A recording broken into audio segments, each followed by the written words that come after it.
Sunday morning on BBC Radio Scotland.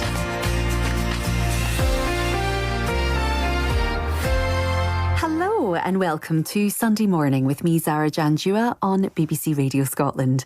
Coming up on the programme today, I'll be speaking to a composer who's been on a mission to piece together fragments of music manuscripts found in the archives of the Auschwitz-Birkenau Museum, a journey that's hauntingly told in a new Sky documentary, The Lost Music of Auschwitz. Also later in this hour, I'll be speaking to multi-award-winning singer-songwriter Emily Sandé, exploring her upbringing in Aberdeenshire, her passion for music, as well as what's guided her spiritually in life. After 9, as we watch developments regarding the ceasefire in the Middle East, we'll be discussing the hard work that will go into creating real peace in the region. And after the devastation of the fires in LA, we'll be looking at the concept of home and why we're so emotionally connected to the places we live in. In a moment, what does Pope Francis's new memoir, Hope, tell us about the man who leads one of the world's oldest and largest international institutions? We'll find out very shortly, right after a track that was number 1 in the charts on this day in 19... I thought love was only true in fairy tales, meant for someone else but not for me. Love was out to get me, that's the way it seemed. Disappointment haunted all my dreams. And then I saw her face, I'm a believer, and not a trace of doubt in my mind. I'm in love, I'm a believer, I couldn't leave her if I tried. I thought love was more or less a given thing. The more I gave, the less I got, oh yeah. What's the use of trying? All you get is pain. When I wanted sunshine, I got rain. And then I saw her face, now I'm a believer, and not a trace of doubt in my mind. I'm in love, I'm a believer, I couldn't leave her if I tried.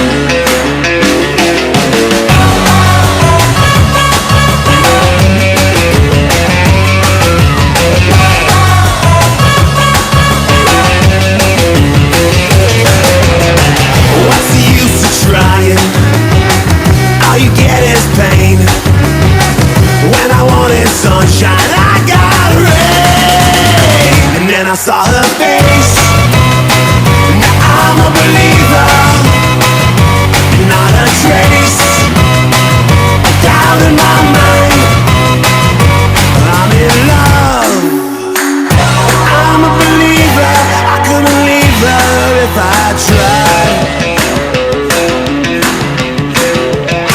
Then I saw her face, now I'm a believer, not a trace of doubt in my mind.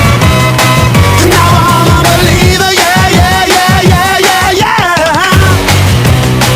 Now I'm a believer, now I saw her face.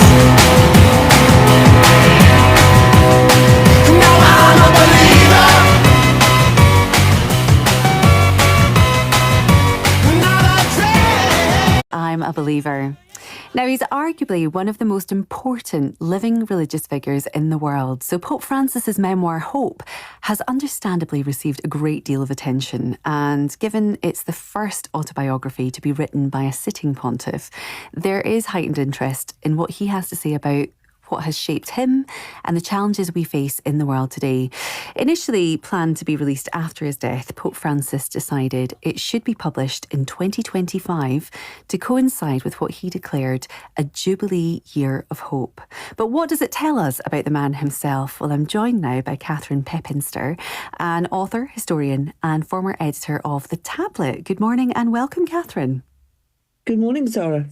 Now, Pope Francis begins this book with his own family's migration story, a very personal story from Italy to Argentina, and this narrow escape he had when they missed their boat, which ended up sinking. How important was this experience to him in shaping his views, in particular the views he has on migration? It's actually about his father and grandparents rather than himself. They were heading off from Italy to move across the world to Argentina, and were going to get on a boat, which as you say, sank. So it was his dad rather than him. But it obviously had a profound effect on the family. This sense that that their time was nearly up, but it wasn't, and it highlights how people take enormous risks in order to find a new life. And he throughout his pontificate, he's had a lot to say about migrants and the way governments treat them, and that really comes through in this book. This sense of what you might call solidarity with people who find themselves in these circumstances, whether for economic reasons or fleeing persecution, for example, or political turmoil. So that's something that's very significant in his backstory. Mm-hmm. And what else do we learn about his backstory and his own personal story? Is there anything new in the book that we don't already know? A lot of it is about issues that were familiar to me because of the work I do. I tend to know a bit about him, but a lot of people might not, so they may well find it very interesting. He's had quite an ordinary background. He was somebody who grew up absolutely loving football, went to football with his dad and brothers. They're in Argentina, so he loves the tango. It's a very human story. And I think that's one of the things that this book is trying to convey, is the kind of person that he is. And there's not a sense of somebody who's grown up in any kind of refined way, being holy. Faith means a lot to him, but it's something that's kind of vivid. It's not something that's precious, and he becomes increasingly aware when he's a young man that he feels that he's called to the religious life. So he studies chemistry, but then gives that up to join the Jesuit order, and then becomes a priest. So a lot about his life as a young person. I mean, in addition to his own personal story, of course, Pope Francis was elected in 2013, and that was against the backdrop of the sex abuse scandal in the Catholic Church, which was obviously a very difficult time. He does obviously address much bigger issues in the book, doesn't he? So how does he address this one in particular? The sex abuse crisis. Well, yes. There's something that's really very interesting, and I think this was quite a revelation in this book, which is that, of course, he's taking over from a pope who's still alive. Usually popes take over, are elected to replace somebody who's died. But Pope Benedict resigned. So he's replacing a man who's still alive. So a few days after he is elected, the new Pope Francis, goes to see Pope Benedict. And Pope Benedict hands him a big white box. And it turns out this is full of documents about all the difficult things that are going on in the church, including abuse scandals. So from the moment he arrives, dealing with abuse is top of the agenda. And there are many scandals around the world. Now, he doesn't mention this, but he actually set up a new commission to try and ensure that the Catholic Church dealt with abuse across the world in similar ways. But he doesn't say much about the abuse crisis in the book. It's there. It's kind of hanging over him. But he skates over it, rather, including one or two real rows that there have been that he's got involved in particularly when he appointed a man to be a bishop in Chile.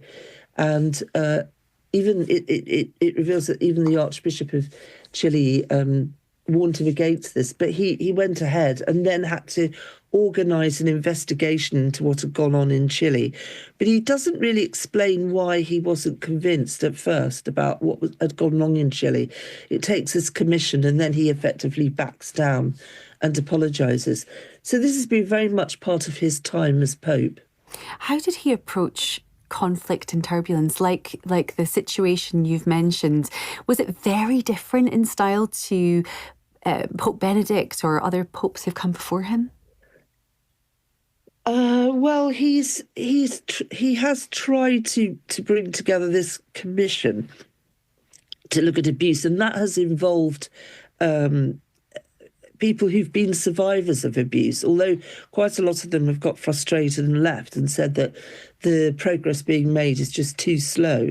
But he has tried to go outside the normal kind of officials in Rome sometimes, and he's tried to knock heads together.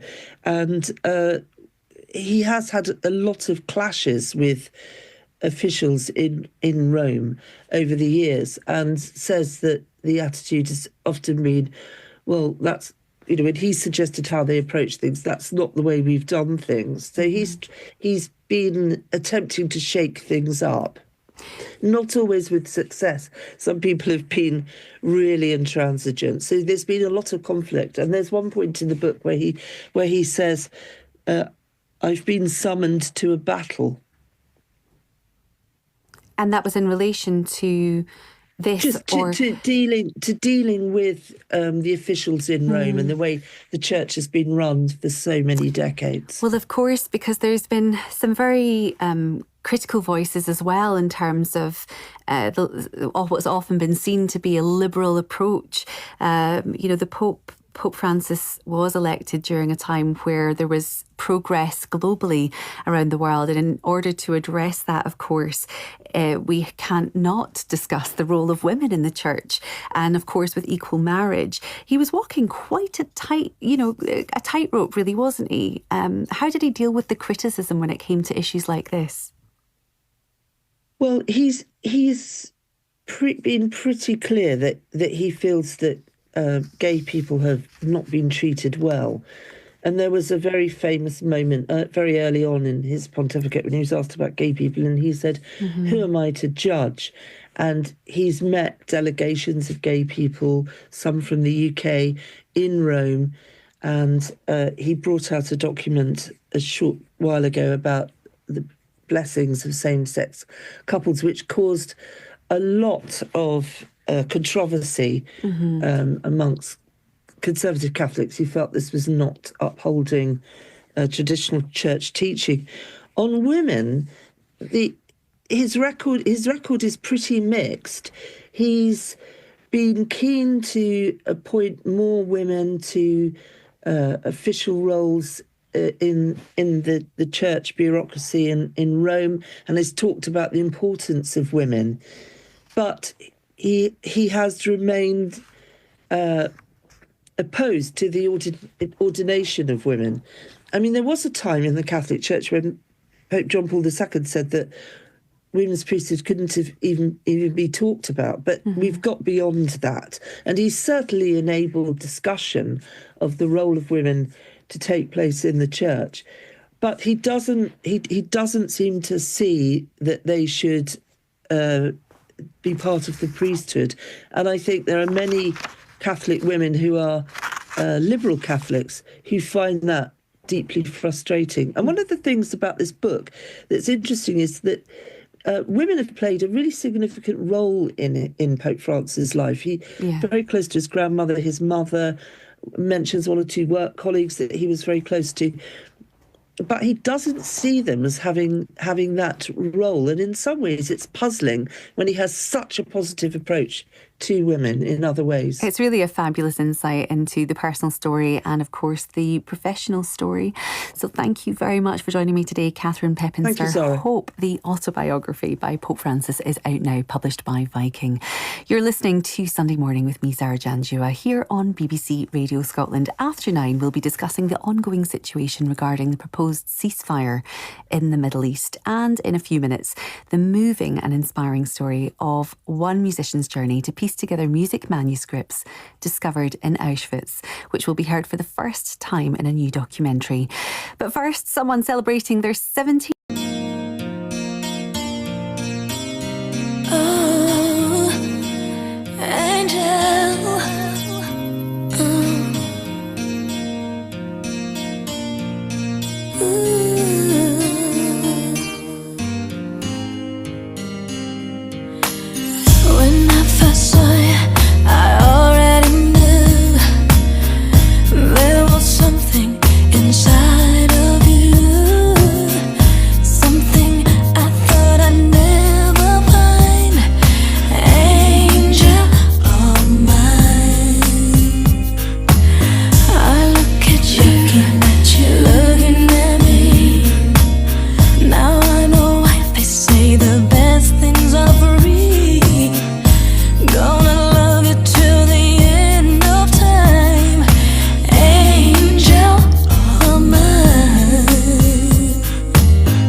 Now, a new documentary screening tomorrow on Sky Arts tells the remarkable and moving story of composer and conductor Leo Geyer's 8-year journey to restore fragments of music manuscripts left behind by musicians imprisoned in Auschwitz.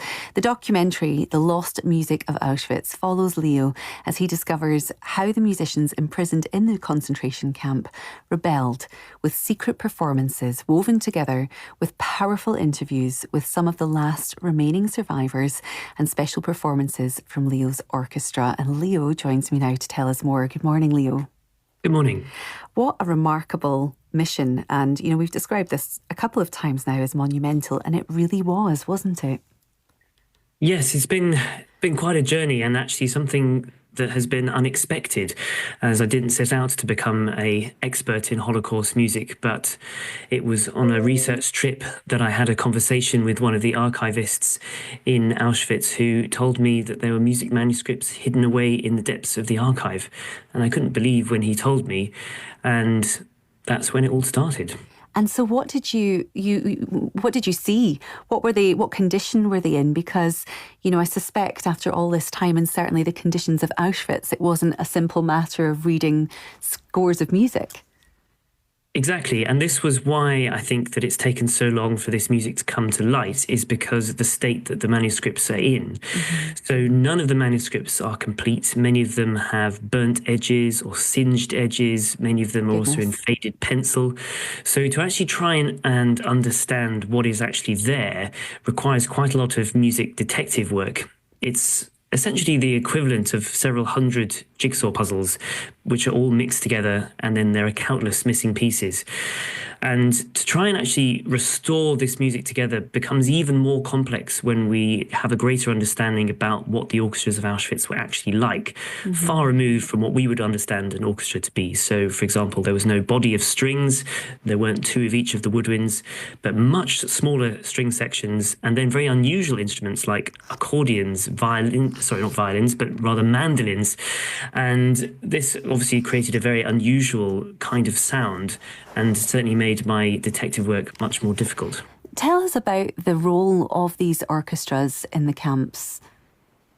Yes, so the primary focus of the orchestras was to play marching music, and this enabled a steady beat to be played whilst prisoners marched out to fields and factories and then on the return. And tragically, in many cases, the prisoners would be carrying the dead.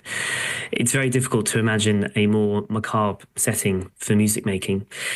But the orchestras also had greater purposes beyond that as well, which in many ways feels even more sinister, which was to play for SS parties where there would be copious amounts of food and drink. And this, of course, was starkly juxtaposed with the position that the orchestral members were, who were, of course, prisoners.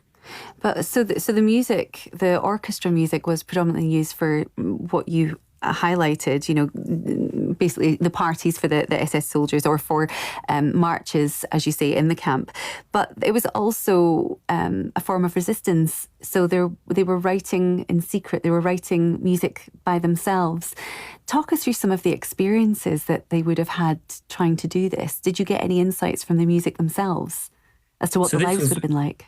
This really was the kind of really remarkable thing of studying these manuscripts, is that it told the story of really very daring and blazing acts of defiance. And this includes, for example, Heinrich Kroll's Arbeitsschlager March, which is the only example we have of marching music written by a prisoner. And although it was used as part of the infrastructure of the camp to provide this marching music, if we listen closely, we can hear that there are multiple lines of very dissonant counterpoint and also prolonged sections in the minor key, which gives a very different impression. And not only that, is that we know that there were instances where performers would weave in other melodies into performances. We call this musical cryptograms. And one of the striking examples of this is Polish melodies, particularly St. Mary's trumpet call. And this was unbeknownst to the soldiers, so they didn't pick out these particular melodies. But for anyone who heard them, this was a really bold and strong association of Polish culture, which gave prisoners that strength and courage when they had none. And there's one piece in particular that's focused on in the documentary, Futile Regrets by Mieczysław Krasinski. What is the story behind this piece? What was it about your journey that kind of focused in on this? Why did you want to bring this to life? Well, this was the piece that really set me on the course to do this fairly epic task. And when I first looked at all of this manuscript and looked at the state that all of these manuscripts were in, to be honest, I would have quite happily left someone else to do the job. But it was when I saw this particular manuscript that completely changed, and that was because of the handwriting. Because at the time, I did not know who this manuscript was by. It is, in fact, unsigned and unfinished. But the handwriting was identical to mine. And so I felt it was my duty to finish it. And it's taken me all of this time to actually work out who it was by. And that's because I was able to match his handwriting with another manuscript to then piece it together using the archive in the Polish National Library to finally discover that it's Mieczysław Kaczynski is the author. And what I've sought to do is to complete his manuscript. It's clearly unfinished because it doesn't have the double bar line at the end, which is our musical equivalent of a full stop.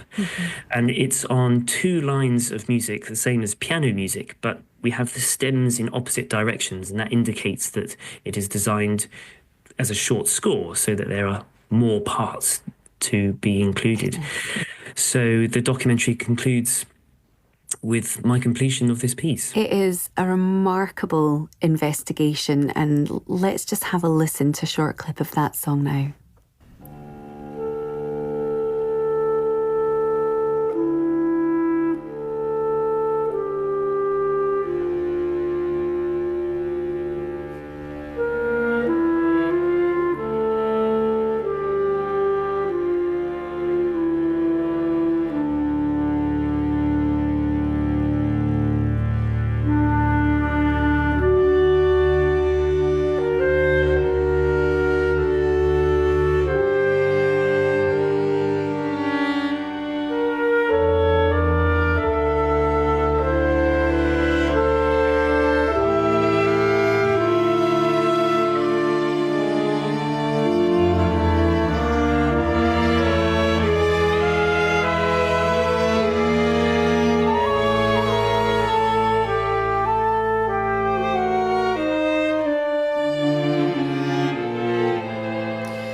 Such a haunting sound. That's a clip from Futile Regrets by Mieczysław Krasinski and Leo Geyer. Leo, how does it feel when you listen to that music? I mean, it's in a way, it is nice to be able to hear music of this type, which of course is racked with grief and sorrow. And the reason I say that is because most of the other music that was performed in Auschwitz is actually very, very happy and upbeat. And that juxtaposition is incredibly disturbing. And to be able to actually hear a prisoner's voice at that particular time and to hear that sorrow and that grief enables us to connect with that history. Because obviously I've spent a long time researching this period of history, and you might think that I might have got used to the horrors by now, but actually it gets worse because the more I learn, the heavier the history feels on my shoulders. And I can't really put any of that into words, but I can say it in music. And that is where this composition has been so helpful to be able to do that. Leo, it's a really incredible story, a really incredible journey. The investigation itself, the documentary is wonderful. Thank you so much for sharing your story. Really powerful watch. The Lost Music of Auschwitz will be on tomorrow at 9 p.m. on Sky Arts, Freeview and Now. You're listening to Sunday Morning with me, Zara Janjua. I'm here until 10. Then the Sunday show takes over and Andrew Black is here to tell us what's coming up. Good morning, Andrew. Morning, Zara. Well, we're going to be talking about the situation in Gaza. The ceasefire there was supposed to have started about 2 hours ago our time, but it's been delayed. There's been problems, we're told, with the release of Israeli hostages by Hamas. We don't really know what's going on, but really at the heart of all this are people living in Gaza, civilians who are desperate for help and humanitarian aid. So we're going to be getting the thoughts of Scottish aid agencies who really are desperate just to get help to people and families living in the territory. Also on the programme, Glasgow Council's Conservative leader has defected to Reform UK. This is Nigel Farage's party, of course. They got 7% of the vote in Scotland at the last Westminster election, and the party now says that they think they can win seats in the Scottish Parliament at the next Holyrood election. So we're going to be looking into whether their party really does have the momentum in place there that will bring them some success in Scotland. And we're going to be looking at the BAFTAs as well. The Scottish film The Outrun is hoping for success tonight. Conclave has received an unprecedented number of nominations, so we're going to be looking ahead to the ceremony there as well. Fantastic. Thank you very much, Andrew. Conclave was one of my favourites recently, so that's a good one. BAFTA coming up on the Sunday show. And the Sunday show at 10 o'clock will also be discussing the ongoing negotiations, as you heard there, for a ceasefire in the Middle East. It is an evolving situation, so we will be bringing that later on. We'll also reflect on the LA fires and ask what role does the idea of home play in our lives. And we'll also discuss how AI might change the nature of faith. In a few minutes, I'll be joined by the one and only Emily Sandé to explore her own personal spiritual life. But first, let's remind ourselves of just what a talent she is. This is Shine. Let's keep it real. Say how you feel. Like you got the whole world behind you. And break all the rules. Or love who you choose. Just make sure it's love that lights your fire. If you gotta let love lead you, you gotta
That was the exquisite voice of singer-songwriter Emeli Sandé, MBE. Now, Emeli Sandé's list of awards and accolades across her career are just too numerous to mention, but among them, she has bagged 4 Brit Awards and 2 Ivor Novellos.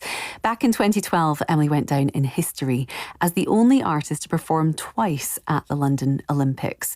She was subsequently invited to perform for Carole King and the Obamas at the White House, and in 2017, Prince Charles, as he was then, awarded her an MBE for her services to music. And as if that's not impressive enough, just last month she sang for the Pope at the Vatican Christmas concert, held in aid of Palestinian and Ukrainian victims of war.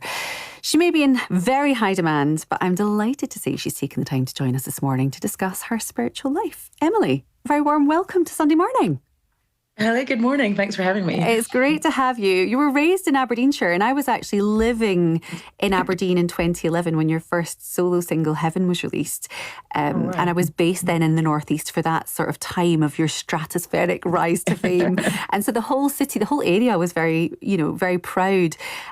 So I do feel very, very grateful that you've joined us this morning. And it's so lovely to have the pleasure to actually chat to you. But now I'm done with the fangirling. I've got some questions to get through. You're currently back in Aberdeenshire right now, aren't you? So Yes. it would make sense to just have a chat about your childhood, because growing up in that, it was a small village of Afford, wasn't it? What was it like for you Yes. back then? What role did faith play when you were growing up? It played a major role in my life. I mean, my grandmother introduced me to Christianity, and my dad as well. But both my parents, it wasn't something that we practiced weekly, but it was definitely kind of what we based our morals around. But growing up in the village, it was a very quiet life, and I was quite a lonely child. I was usually doing music or kind of kept myself to myself. So I really found I found a friendship through my faith, and I found a strength through it, and also like a purpose. And I think that was so important for me in those days, because I did feel quite isolated. I felt quite different, quite other. So to have somewhere where I felt a sense of home, that I could access myself, was really important, and definitely influenced my music a lot. And when you say you felt very different, this wasn't an area that perhaps saw much ethnic diversity. Yeah, definitely not. We were we were waving the flag for sure, and it's not something. I mean, it's definitely part of my identity and the person I became. But I had a beautiful time growing up in the Northeast. I mean, it's such a stunning place, which I'm beginning to appreciate more and more the older I get. But yeah, there definitely was a sense of loneliness, and I think faith really was there for me, and this just faith in something bigger than me and a larger picture made me feel less alone. You said that even as a child, though, you would focus in on music, so presumably spending a bit of time by yourself listening to, but you also realised that you had a talent quite young as well, didn't you? Yes, I mean, I have this memory of when I was 7, and the first song I ever learned was Without You by Mariah Carey. Wow, that's a big number. Yeah. I think that was probably the first time I recorded myself. I wasn't too pleased with the results, to be honest, but we got a bit better. But I remember that day when my family kind of gathered around me in my sister's bedroom and I was singing this song, and just knowing that your parents thought you were good enough to listen to and encourage you to keep going. I remember that being a real push, and deciding on that day I wanted to be a singer. I suspect that the show that you would put on for your family was perhaps elevated somewhat from what most of our memories are of putting on shows for our parents. But it was very young that you realised that you had this talent, and your family did encourage you. You've mentioned you're home obviously at the moment, and you've just mentioned to us there that you didn't realise, or perhaps you're only beginning to appreciate as you get older, how beautiful an area it is, Aberdeenshire and the northeast of Scotland. In your recent single Roots, you released it last year, and that was inspired by your Scottish Zambian heritage, wasn't it? So how do you view your identity now? I'm really proud of it. I think for so much of my life, and you know, from a few like mixed race friends I have, they have a similar feeling. Like you kind of feel like in between, like not quite one or the other. And I spent a lot of my life really trying to find where is it I'm from and what am I? And I think recently I've just accepted and kind of embraced the fact that we can be a mix of so many different things. You know, I lived in Scotland from 4 years old to 22. So even though I might not have felt like I fit in at the time, this is who I am, and this is a major part of my identity. But yeah, you took things for granted, like being able to go to the River Dawn every like weekend, and just, you know, the beautiful scenery, the mountains you get to climb, you wake up seeing these beautiful sunsets. It's just absolutely gorgeous, and so happy to be back. So how did your music career develop while you were in Scotland? Because as you mentioned, you were here until 22. Did it take the move to London for you to really come into your own? In a sense, but I think that's another great thing about this area. There were a lot of talent competitions, and music was, well, when I was living here, it was a really big part of the community. So I'd take part in Inverurie talent show, things in Aberdeen. I joined like a rap group in Aberdeen. And then when I moved to Glasgow, I kind of found people that were into the same music as I was. So even when I was studying, I was kind of half distracted by making an EP at the time. So kind of in a sense, the ball was beginning to get rolling in Scotland, but London definitely like pushed it into the, you know, mainstream industry. But you mentioned there you're studying. You were incredibly gifted with music. You are incredibly gifted with music, but you studied medicine at the University of Glasgow. Talk us through that. Yeah, I mean, it was when I was in fifth year, that's when I first kind of started making moves to London and found management. And there was a point where I thought, am I going to go into the music industry now? And I was offered a couple of deals, and they were good, but they didn't offer the stability I was looking for. And at the same time, I'd been offered, a place at Glasgow Medical School. So it was a really difficult decision at that point. But I loved science. You know, I'd really loved studying. My dad's a teacher, and education had always been prioritized in our house. So I was excited to go to Glasgow to study medicine. And yeah, I definitely would have gone down that path if it wasn't for music. And how, in terms of your degree itself then, do you feel like that was time well spent when you look back on it, considering the direction your career has taken?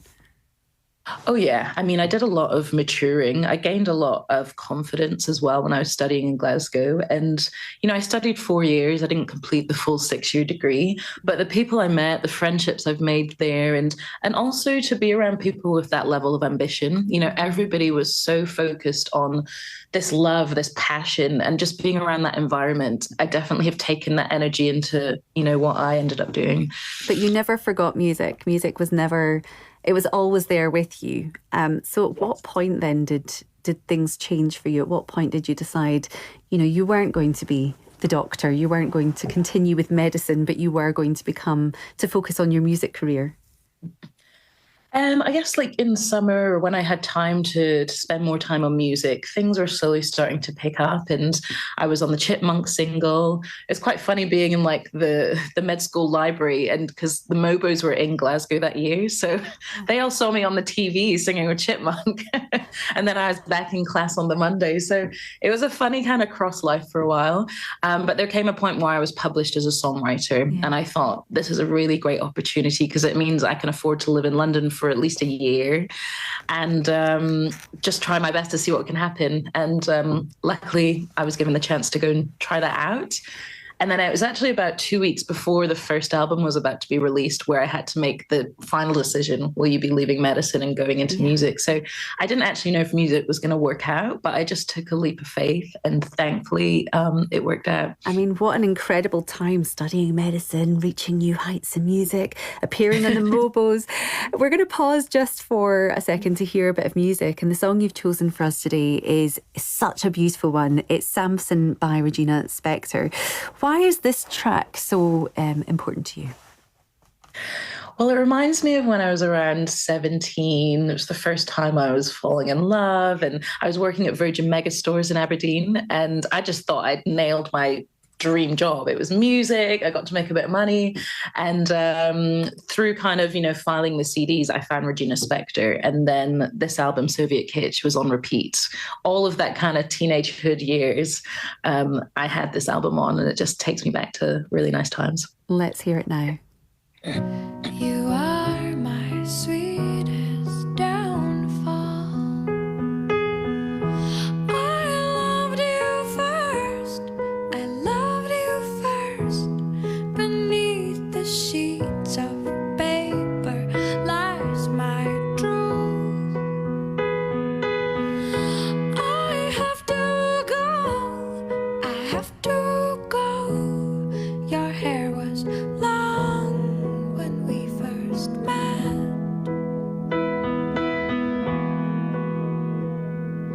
Samson went back to bed, not much hair left on his head. He ate a slice of Wonder Bread and went right back to bed. And the history books forgot about us, and the Bible didn't mention us, and the Bible. I loved you first. Beneath the stars came falling on our hats. But they're just old light. They're just old light. Your hair was long when we first met.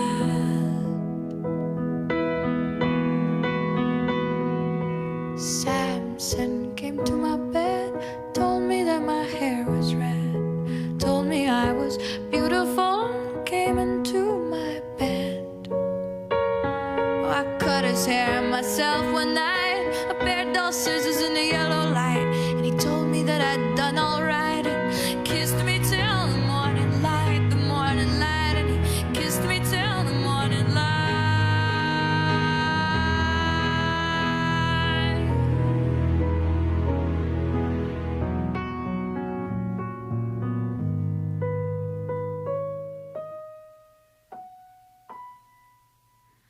Samson went back to bed, not much hair left on his head.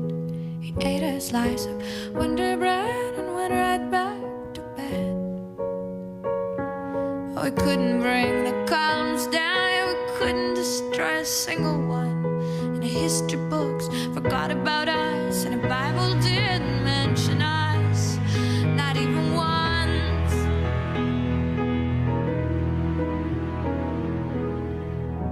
You are my sweetest downfall.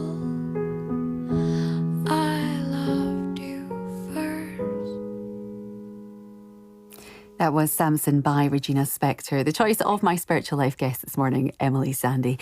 Emily, as I was listening to that, I was imagining you in the music store with the headphones on. You know, they used to do it with the CDs. You'd have to go to a little station where the CD was and listen to it there to determine whether you wanted to buy it. I could see you. I could see you there. Now, I wanted to ask, before between your first and your second albums, you went through quite a challenging time personally. There were lots of changes that happened in your life. But you also, during that period, went to Zambia for the very first time. Can you talk us through that experience? Yes, I mean, it was a very spiritually grounding time, I'd say. It definitely came right when I needed it. Because I think when you have the juxtaposition of work going so fast and you're kind of walking this tightrope, and then on top of that, behind the scenes, your personal life is falling apart, it was definitely a need to slow down and find grounding. And that first visit to Zambia was incredible. I was meeting family members for the first time, and I was experiencing African nature for the first time, and that had a real profound effect. The moon, I'd never seen the moon so big. big, and the sun and the characters of people, and then finding out that my family were really musical, everybody singing together. It was spiritually cathartic. Everything that I'd been pretending I was fine and I just kind of kept going, I had to stop. And it was like the truth just hit me there, and it was something that you couldn't dodge. And that was really beautiful. It felt like a rebirth in many senses, and a kind of connection to a part of myself that I hadn't had for most of my life up until then. I mean, it really does sound like a wonderful time. You get a lot of your musical talent from that side of your family too. And we know that because you sent a little clip of your family and yourself singing a religious song together, which is just beautiful. So let's take a little listen to that now.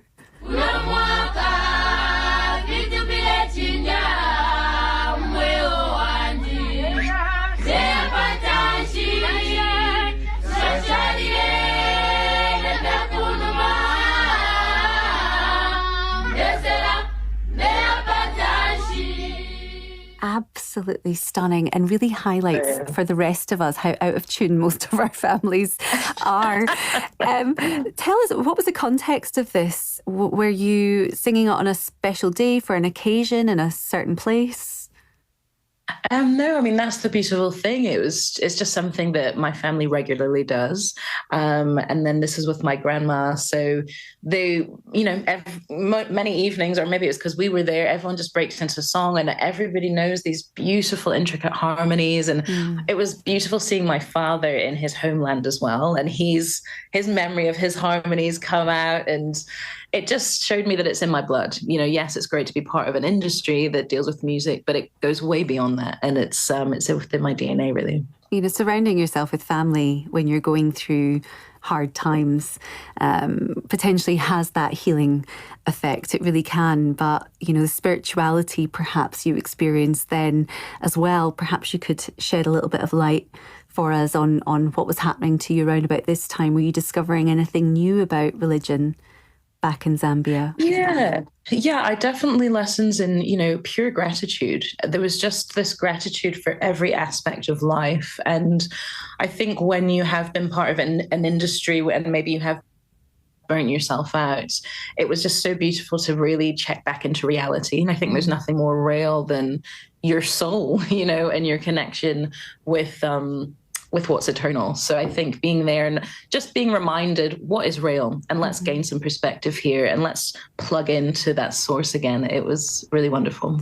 In 2020, round about lockdown, you were living with your sister and her newborn, and tremendously difficult time for people globally, but there were moments in there that were positive for you. How did that sort of time of stillness and lockdown, how did that affect your music career?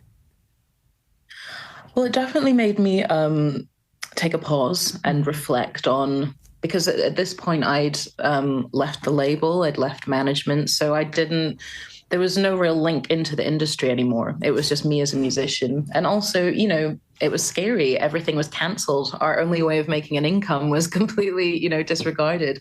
So it was scary in knowing, can I afford to do this anymore? Is this, should I be retraining as the government is suggesting? And it was a big reflection point, but it made me think, if this is my last album, I want to focus on uplifting people. And that's what my passion is. It's not necessarily to be in the industry, it's to touch people and to communicate and hopefully lighten the load in a way. Now, we can't do this programme without asking you about a very special trip you did to the Vatican last month to sing for the Pope. We did mention it before, but it would be great to know what that whole experience was like for you. Did you actually get to speak to His Holiness?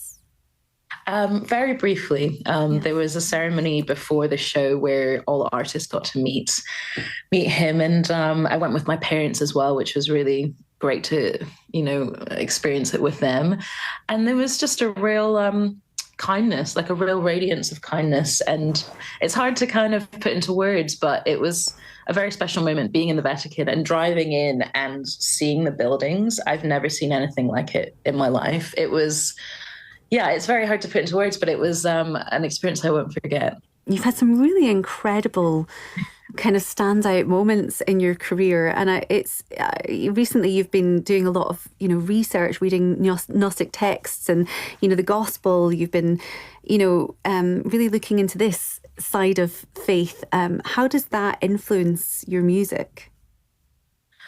Yeah, very deeply. I mean, again, I think it's about getting through the layers. You can, if you're musical, you can kind of write about anything, a cup of coffee, or it's just how deep do you want to take things within yourself. And I think a big lesson I've learned over the last couple of years is you have to start looking inwards. That's where so many of the answers are. But if you don't stand still and find peace, it's going to be impossible. So that's kind of my new frontier, getting deeper and hopefully translating that into the music.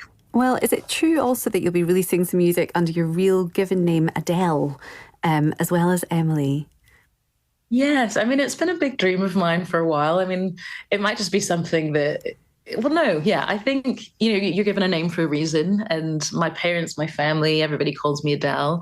And especially when I'm getting I hope to get deeper spiritually with my music, I want it to be coming from the person, I am. Emily can still entertain, but I'm hoping Adele can give a deeper aspect of myself to people. Well, Emily, or Adele, if I can also call you that, it has been such a delight to chat to you this morning. All the best. And I cannot wait to hear what you come up with next. Oh, thank you. Thank you. Coming up after 9. Thank you. We'll be waiting to hear if the proposed ceasefire and hostage release deal on the table in the Middle East will go ahead. But what does it take to build real and long-standing peace? And whether it's conflicts like Gaza or natural disasters like the LA fires, thousands around the world have faced the reality of losing their home. We'll be discussing what makes home and what it is that we need from a space we call home. And could AI write a better sermon than a church minister? Well, we'll be discussing how AI might help shape the future of religion. But first now, it's over to the news.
This morning.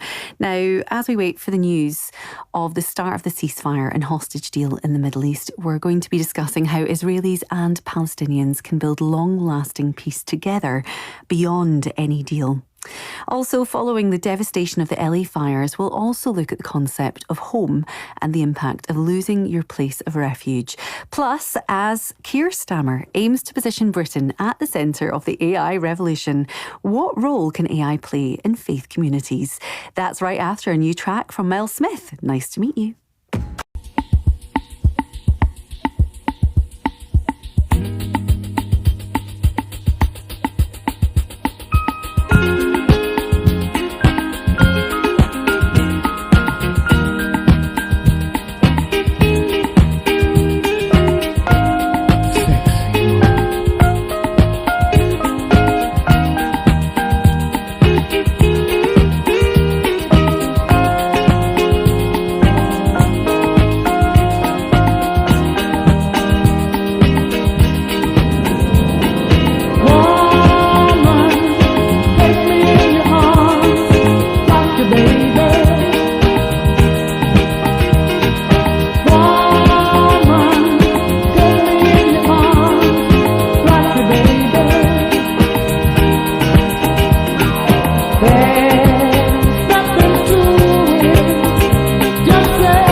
This last week has been dominated by the complex ceasefire negotiations between Israel and Hamas that were due to take effect this morning at 8:30 but have been delayed.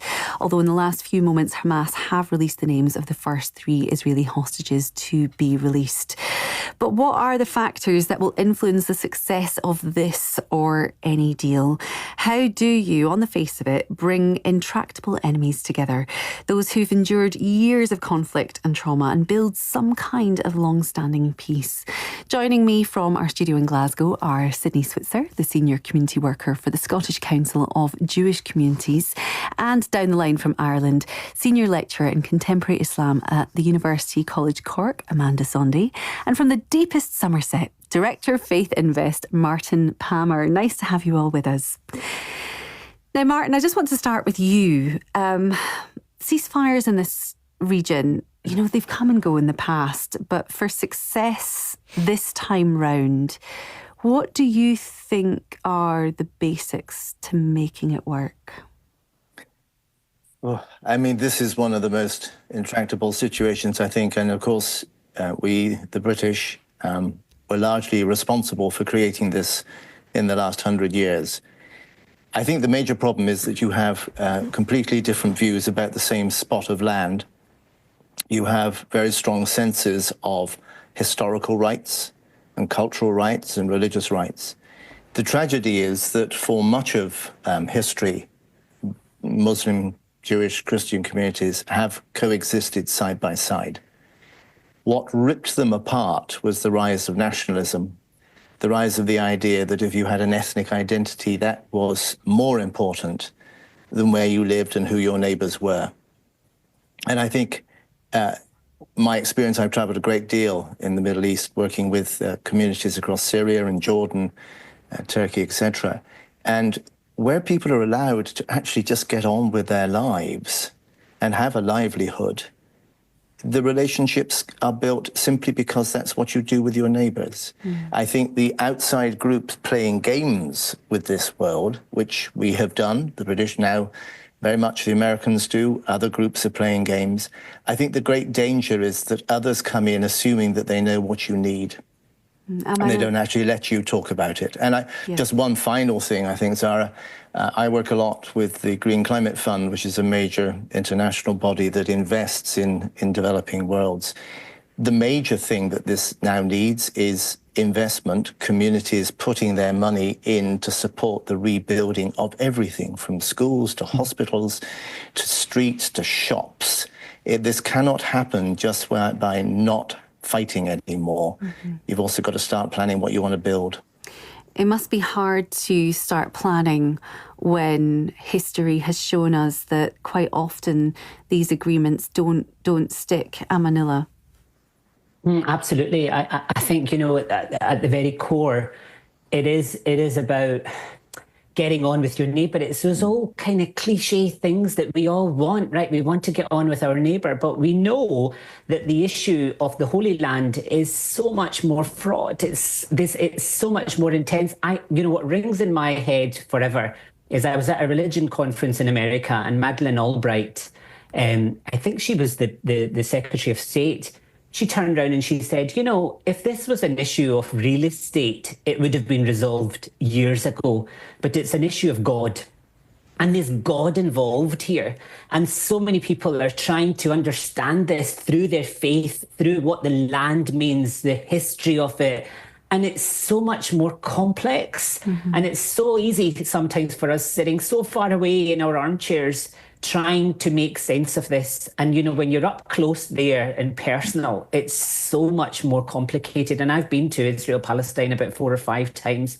And every time I come back, I just shut up, really. I'm just like, oh my goodness, I don't think I understand this. And I've got a master's on the history of Jerusalem. And I sometimes feel, gosh, the way that people talk about the Holy Land in Jerusalem and Israel and Palestine, I just feel, gosh, you know, being in it day after day must take a huge toll psychologically, mentally, physically for people who are there, and also trying to live their faith and trying to get on and trying to love. It's not easy. It's not easy at all. Maybe Sydney, you can reflect on this, of course, because you've lived in Israel and, of course, you have family there. So, for the Jews, the Muslims, the Christians, all within that region, how eager are they for this conflict to come to an end? Yeah, I think people are very, very eager for the conflict to come to an end, for people to move forward and to be able to get on with their lives. I think there are certain things that just haven't been able to happen for the past 15 months since October 7th because of the state of the world, and people are very keen to get back to normality. I think for people who are living there, it does feel very different because we sit here and we think about people who are living separate lives and people who are opposing each other on the streets. And I think that when you're there, it feels very different. There are people working together in the same buildings. There are people who know people from what we consider the other side. And we can sit here in Scotland and think about opposing sides and enemies and people who are fighting each other. But when you're there, it feels completely different to see the way that the different factions of Israeli society interact with each other. I should ask, Sydney, how are your family? I think they're doing all right. A lot of my family lives further north, so obviously they deal with a lot of sirens. And I know this past Shabbat, Saturday, there were many alarms coming from other places as well. So it's still challenging. And I think that at this moment, when people are glued to their screens, seeing will the ceasefire go ahead, will the hostages be released today, how is everything going? I think that today and this week will be a very, very tense week for everybody. Mm-hmm. Well, I'm just hearing that a ceasefire has been announced and that it will be happening imminently, which, of course, is great news for all of us, really, in particular, anyone living in the region. So, as I say, it's a developing situation, and we'll continue to keep on top of that this morning. But looking back historically at these situations, moments of conflict, I'm thinking of Ireland, and you have experiences living in Ireland and remember the Northern Ireland peace deal. What qualities do you think people need to put foremost when they're trying to mend relationships or build bridges? What do you remember seeing in leaders at that time? I feel I've been in Cork now nearly 10 years, and it's been just a one huge history lesson. I just felt very ignorant when I moved to Ireland, and I kept thinking, goodness me, the Scottish education system has failed me. I don't know very much about what's happened between Northern Ireland and the Republic, and it's just been quite eye-opening. Mm-hmm. But, recently we had an election where, it was said that Sinn Féin were going to, beat everybody at the polls, and then I was listening in to some of the conversations about people, talking about the IRA and talking about, all of these different issues. And it was very interesting listening to it generationally. So there was the youngsters, and I'm not going to put an age on that, who were like, well, we don't really remember any of this. Mm-hmm. And we see, some political parties as very left, very open to immigration. And then you'd speak to somebody else and they were like, oh, I'd never vote for this party because of what they've done and how they've understood this. I think that model and this kind of conversation, you can place it in any geopolitical situation. And I think even when I was in Israel, having conversations, and I took part in very difficult peace kind of conversations to do with theology in Jerusalem, you would hear that, people would say, yes, I want to be on this side of peace. Let's, not forget history, but how do we move forward from there? And it takes one little thing for people to completely damage any idea of crossing over and being peaceful. It could be, and it just is quite surprising and quite sad to see that. But we are human, and we have emotions, and we have guts and feelings, and that sometimes is really difficult when we're tortured, and torture might be too strong a word, between faith and love and living and loving one another. Martin. Well, your comment about Ireland, I spent about a week in Northern Ireland last September, and I spent a great deal of my time around the world working with religious communities on environmental issues, on social issues, and so forth. And much of the time, people are saying to me, oh, it's impossible. How are we going to move forward? How can we get beyond this sense of we're doomed, particularly with regards to sort of environmental and political issues. And I spent a week there realizing that we have on our doorstep a country that, or a region that actually has done this, that I worked very closely with the Coromira community there. And I was just gobsmacked. I mean, very much like a man, I'm thinking, why didn't anybody tell me about this? There is an experience there of how you deal with a situation which in the 70s and 80s looked as though it was locked into violence forever, as though the violent people were always going to have the upper hand. And yet quietly, strongly, consistently, people said, no, we're not going to accept this. We're going to build bridges. We're going to make things happen. And yes, I mean, Zara, you're right. Time and time again, it was betrayed. But they kept going. And so I think we actually do have something in the British Isles as a, not so much as a model, but as an inspiration that things can change. And again, I go back to the issue that I think the best thing that the rest of the world can do is shut up and come in when we're invited, rather than go in order to give them our solution. Well, you know, what we've heard this morning is, of course, that sort of intergenerational trauma, the generations that have not perhaps witnessed firsthand the beginnings of this, but that continue to be affected, of course, by it. Sydney, how long do you think it takes to undo that kind of intergenerational or long-term trauma? I think it takes a long time. I think that we need time to build on these experiences, to process these experiences, and to move forward. At the same time, I think that people can adapt quite quickly, and it depends on the type of programs that we're putting into place to work with people to build these relationships. I think one of the most impactful interviews I ever heard was with the parents of suicide bombers, and they were asking the parents, how do you feel that your children have done this? And they were all horrified. And they all said, this wouldn't have happened because in our generation, we lived together. We had shared language, we had shared experience, we had shared physical spaces. And it's because of, the way that things have changed so quickly in that one generation that we've had these shifts. And so I think that things can change very quickly in both directions, and that it's important that we do everything we can in the short term while we have this idea that this is a very long-term process, something that's been going on for many, many, many years. I mean, as we've mentioned, the ceasefire in Gaza has, it begins, and that's after a 3-hour delay, after Hamas did name the first Israeli hostages to be freed. So let's hope that this deal can hold for a more peaceful future in that region. And there will be more analysis coming up at 10 with the Sunday show. We'll break for some music now ahead of talking about the LA fire.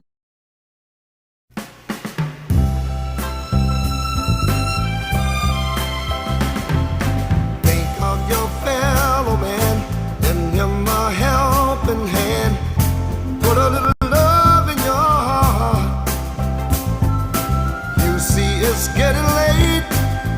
Oh, please don't hesitate. Put a little love into your heart, and the world will be a better place. Oh, and the world would be a better place for you and just for me. You just wait and see. Another day goes by, still the children cry.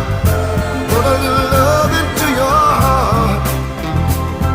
If you want the world to know, we won't let the hate grow, no. Put a little love into your heart, and the world, will be a better place. I know that I know the world would be a better place for you and me. Oh, you just try, just wait and see.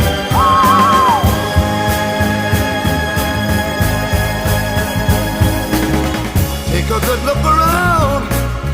Oh, if you're looking down, put a little love into your heart. I hope when you decide, let kindness be your guide.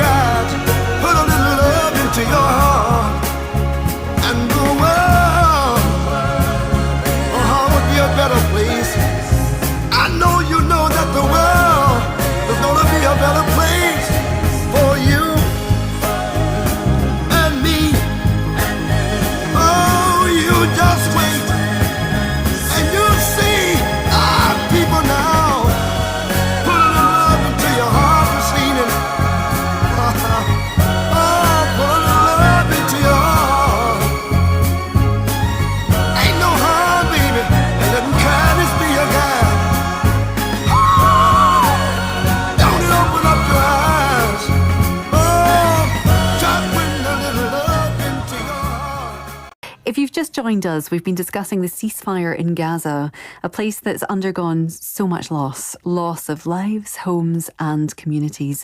It's a story repeated across the world, whether for people displaced through war or by natural disasters and extreme weather, increasingly brought about by climate change.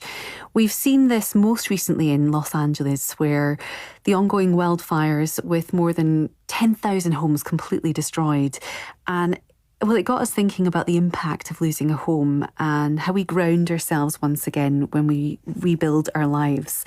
What is it that we need from that space we call home? And what does it take to bounce back and recover that feeling of home? Well, still with me are my panel, Martin Palmer, Aman Dasonde and Sydney Switzer. Sydney, you know, people in LA have lost not only, of course, their worldly possessions and, you know, their homes, but this sense of security. And you have friends out there, don't you? How are they feeling? They must be very shaken right now. Yeah, I think it's an unbelievable thing to have happen to you, to just one day realize that everything that rules how you run your life and how you live your life is just taken away is unbelievable. And so I think that there's so many ways that people need to find additional support, whether that's taking care of your physical needs. But once we get past the idea of physical needs and immediate security, how do we begin to rebuild our lives and build up all of the things that we have that not only take care of our physical bodies and our physical health, but also give us comfort and give us this feeling of achievement in life. And that can take a long time to rebuild.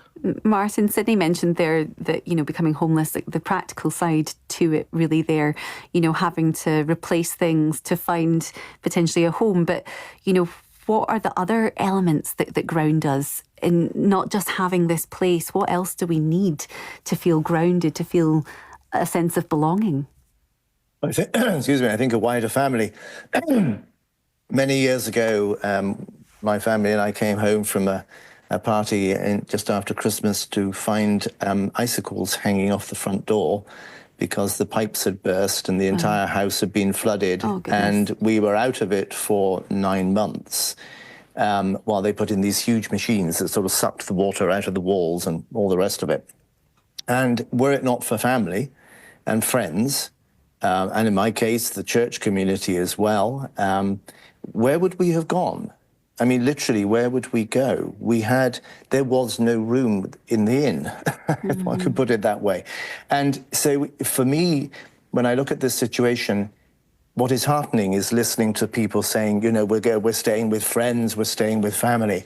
And I don't want to diminish what has happened there, but I know families in Ethiopia who come from areas where 500,000 of them have had to flee because of the war with Tigray.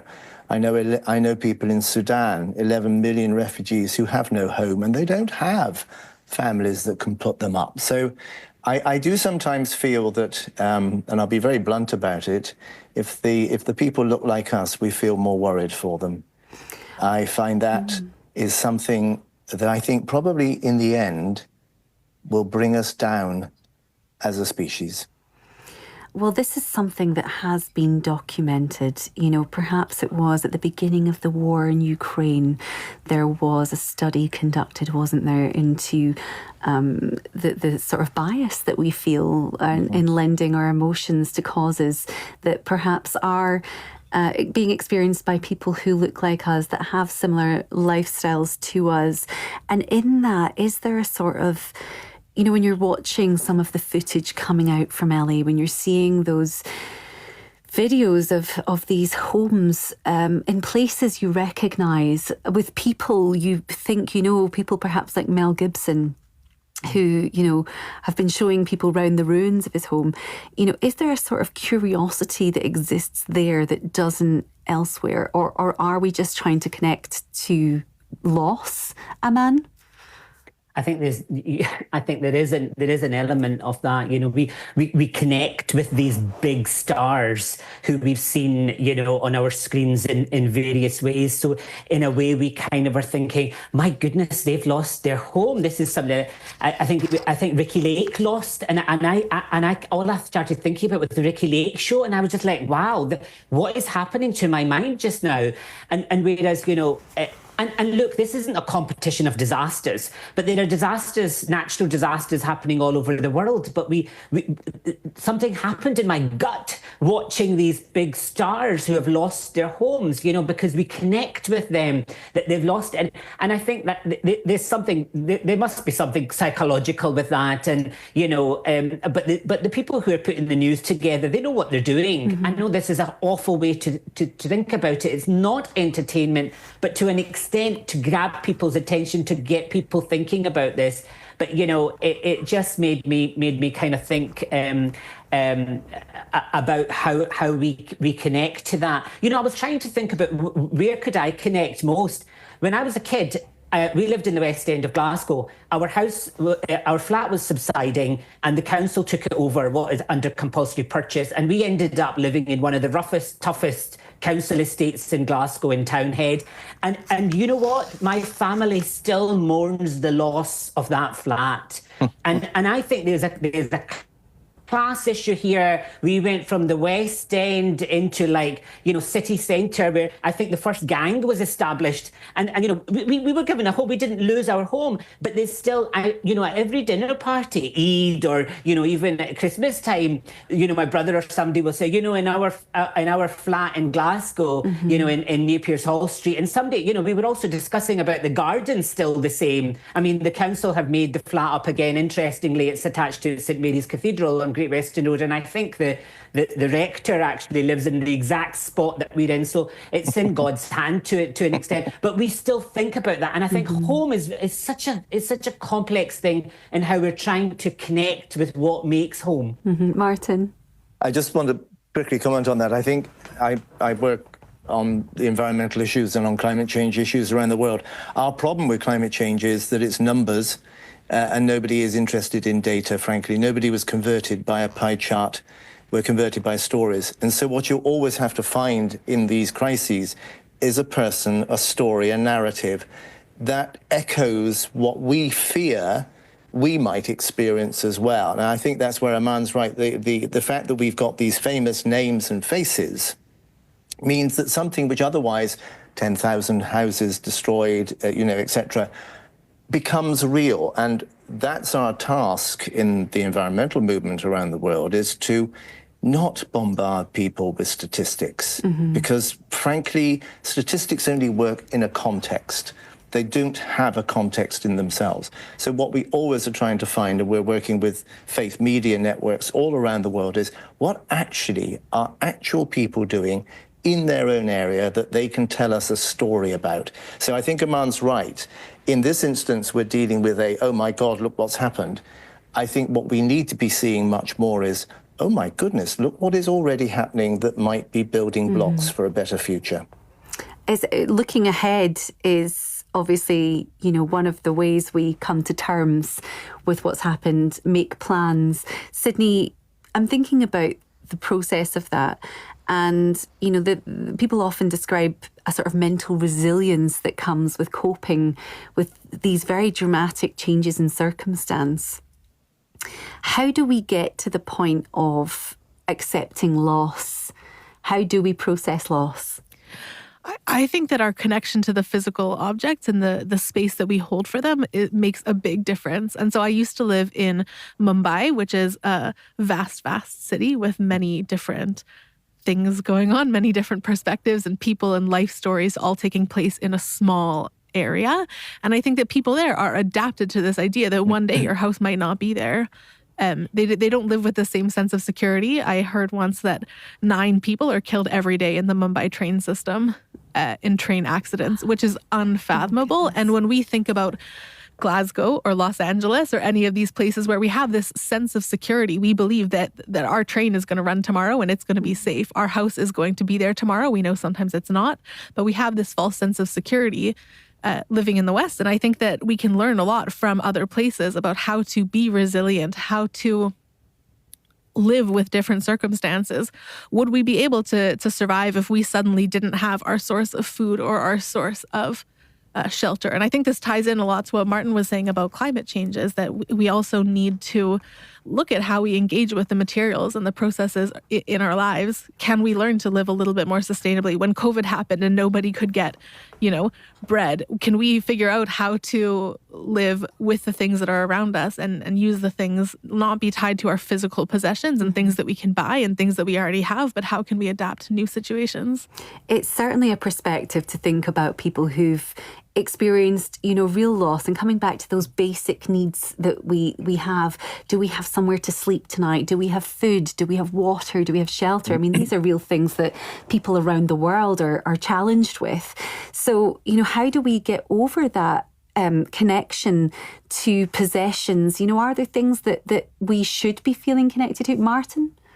Well, You've just actually beautifully outlined, Zara, the 5 principal needs of the Buddhist tradition, which is that's what you need. You need clothing, you need food, you need shelter, you need warmth, and you need friendship.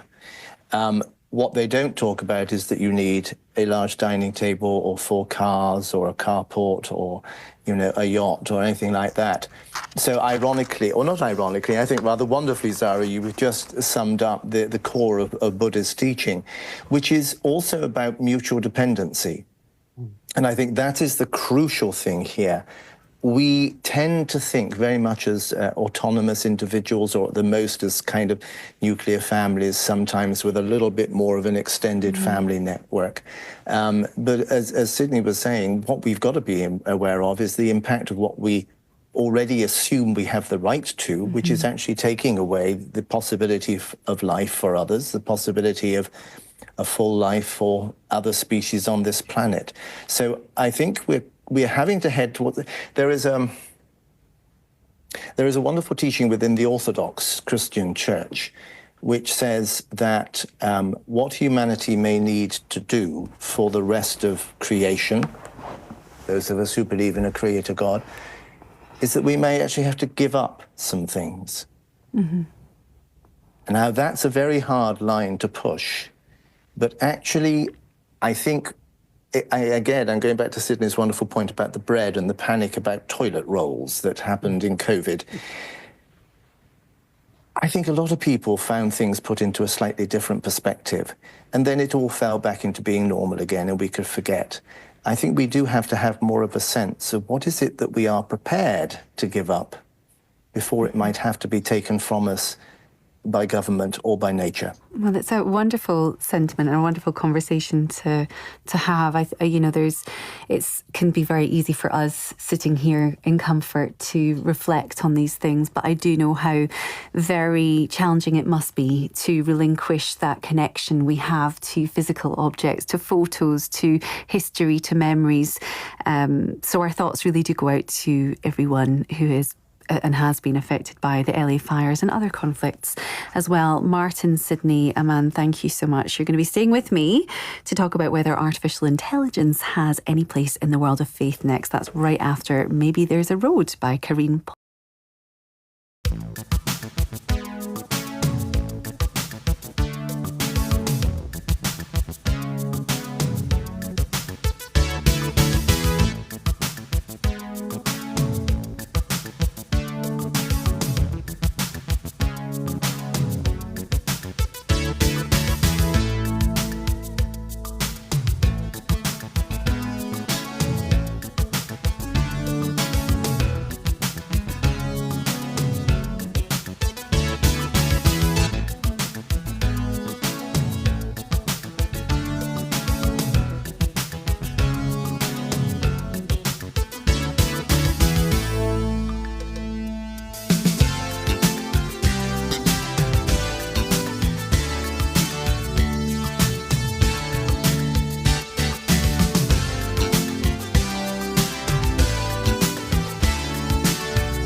morning, Ryan from Huddersfield. You've helped us with this jingle, so listen very carefully. This might just make you tingle. We're broadcasting the Chris Mod Show from England to Hong Kong, with Tina, Alec, Chris and Dave and some idiot called Dom. The Chris Moyle Show, thanks to Ryan in Huddersfield. BBC Radio 1.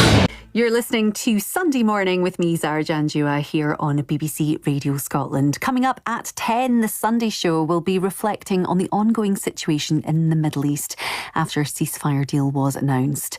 Still to come here on Sunday Morning, after Keir Starmer's announcement last week of his new AI plan, we're taking a look at whether there's a role for AI in faith. But first, a track from an artist.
Talking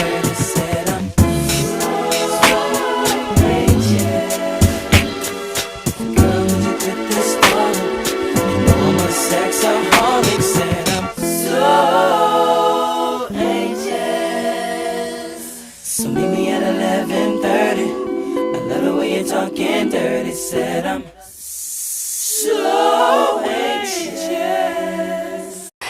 Now, earlier this week, we heard Keir Starmer's commitment to developing the UK's artificial intelligence industry, vowing to make Britain one of the great AI superpowers, which left us wondering, how much do we welcome AI and its implications in the world of religion? Can AI write a good sermon, perhaps? And does it have a place in guiding us on matters of faith and speaking to the heart? Well, still with me are Amanda Sondy, Sydney Switzer and Martin Palmer. Now, Sydney, we did think it was going to be a bit of fun just to write the word hope into OpenAI's ChatGPT to create 5-minute sermon. Now, Hope was obviously the title for Pope Francis's memoir. We covered that in the first hour of the programme. You can catch up on that on BBC Sounds. And so we did this for each of your faiths. How did this machine learning tool stand up to the sort of sermons you've experienced in the synagogue? I think that it was pretty good. I honestly, if I hadn't been told that it was AI, I don't think I would have picked that up. Maybe that could make a few different comments. One could be that the content that we're putting out in our religious spheres is verging on, slightly repetitive. And this is not against my rabbi at all. I'm thinking more about if we're reading in our synagogue, we have a little magazine. If you're, a bit distracted during prayers, you can take out the magazine and just kind of flip through and read different ideas about faith and Jewish ideas. And I think that this would have really passed exactly as something that was on, which is, I think that's all right. And it's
Blue Monday, I hate Blue Monday. Got to work like a slave all day. Here come Tuesday, oh Tuesday. I'm so tired, got no time to play.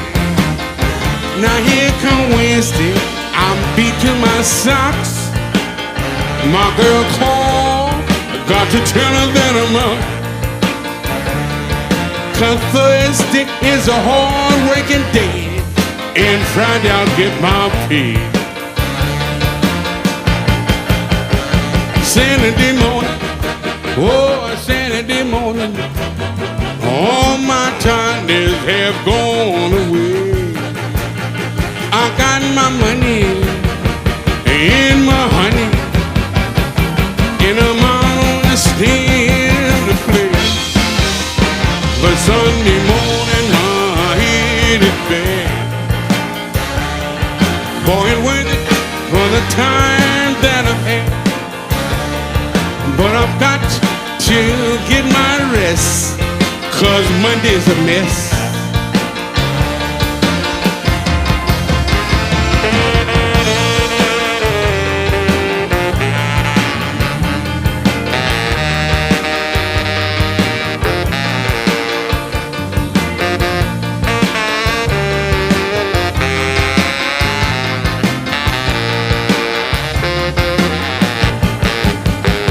Saturday morning, oh Saturday morning, All my tightness have gone away. I got my money and my honey, and I'm out on the stem to play. But Sunday morning my head is bad. Boy, it waited for the time that I've had, but I've got to